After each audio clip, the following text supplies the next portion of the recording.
আসসালামু আলাইকুম প্রাণপ্রিয় কলিজার বন্ধুরা, কেমন আছেন? এই যে দেখেন আমার সবজি বাগানটা কেমন হয়েছে। এই যে কত কিছু আছে, দেখছেন কত কিছু। তারপরে চলে যাচ্ছি আমার বাড়িতে। দেখেন এই যে আমার একটা স্বপ্নের বাড়ি। দেখেন সবার জীবনে স্বপ্ন আশা থাকে, তাই না?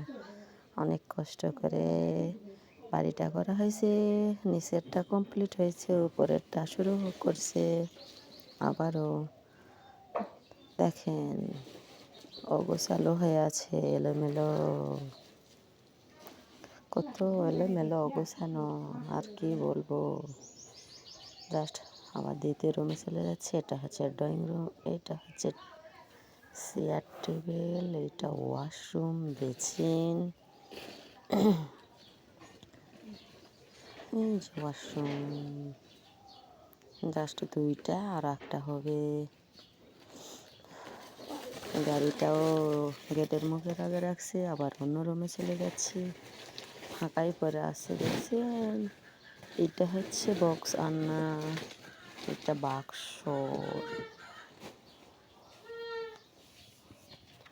আর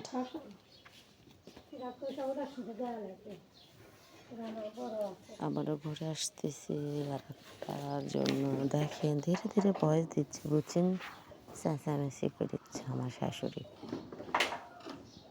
এই জন্যে। তো যাই হোক, কথা তো বলতেই হবে, বলতেছি, সেটা তো সমস্যা নয়।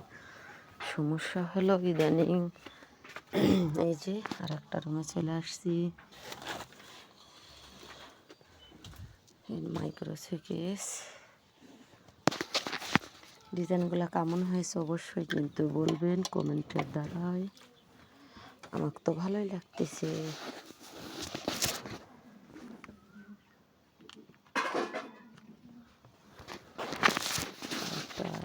আর কর্নার র্যাক, এরম পাতা পাতা লাভ লাভ কর্নার র্যাকটা। এই যে কতগুলো আম আচার করবো, আম সত্য করবো, আস্ত আম দিয়ে সময় পাইতেছি না, ধান খারের কাজ। তারপরে চলে যাচ্ছি ছাদে, ধান শুকানোর জন্য। এই যে ধারে পা দিচ্ছি।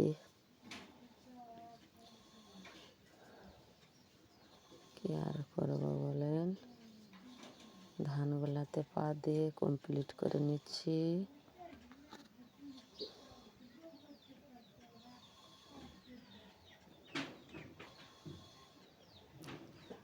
জ্যৈষ্ঠ মাসে ধান শুকানো অনেক কষ্ট, একটু বৃষ্টি হলেই কিন্তু